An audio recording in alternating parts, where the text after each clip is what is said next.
Now let's talk about the literary expressions of fears about evil. Now let me invite Salamo Becker, a hardcore nihilist and a Nietzsche expert from Hard Knocks. I'll be back. Hello, Sal. Okay, Sal. I have a question for you.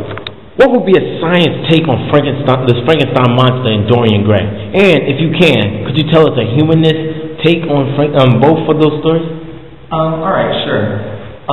By science, and I know you guys are talking about humans and monsters. In science, there's really no such thing as a monster, right? In a literary sense, a monster is more of a moral force than a literal one.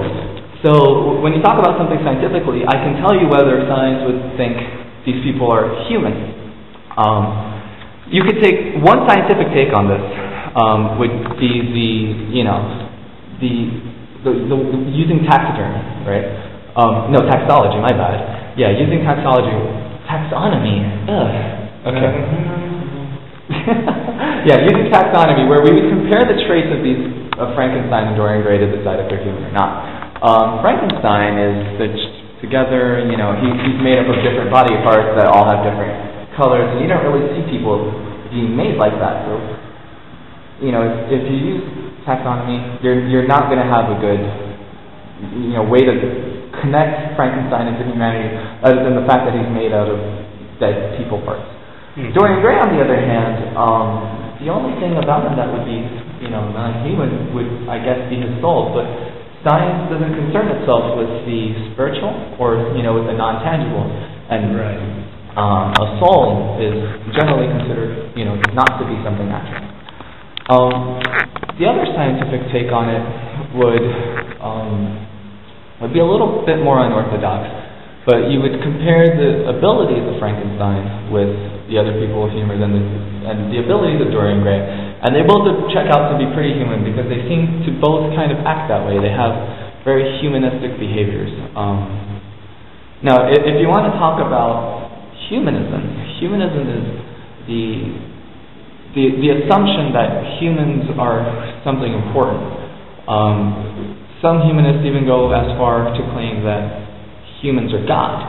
The humanist take on these guys is a little bit more complicated than the scientific take. Humanism posits that people have a soul. That's kind of a core aspect of humanism. And the humanists that don't, the secular humanists, they don't believe in a soul, but they give certain qualities to humans that kind of come from a soul. So I think you can safely say that humanists believe in a soul, or at least a pseudo-soul. Frankenstein is made out of dead people parts, and he just kind of functions as some type of science experiment. So one humanist take on Frankenstein is that he is in fact a monster. That he goes against the creator's will because people are creating something, and they're creating something that they weren't intended to create, unlike a baby or something. So that's one way to classify Frankenstein as a monster, because he has no soul. Dorian Gray, on the other hand, can be classified as a monster because his soul becomes very ugly. So that's one particular humanist take on it. The other humanist take makes it so humans are a little bit more complex, that humanity is more linked to a mind than a soul, or that the soul is the mind. And Frankenstein definitely has a mind. So if you were going to kind of divide these opposing viewpoints, the first viewpoint that I gave you was more of a religious one.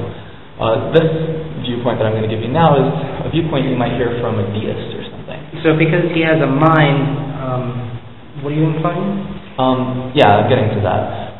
Frankenstein has a mind, right? He's capable of cognition. And because of that, it's very easy to kind of link a lot of human characteristics into him, right?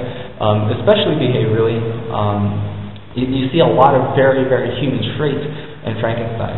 And they're all very, very, they all point to him having, cognition and having a mind. And that's very much a human trait. So he and even to the point where he sort of falls into societal standards, actually, where he considers Dr. Frankenstein's monster, of course, considers Dr. Frankenstein kind of like a dad figure. His creator. Right. God. Yeah, it could be a God thing, which is very human, or it could be, just a father thing.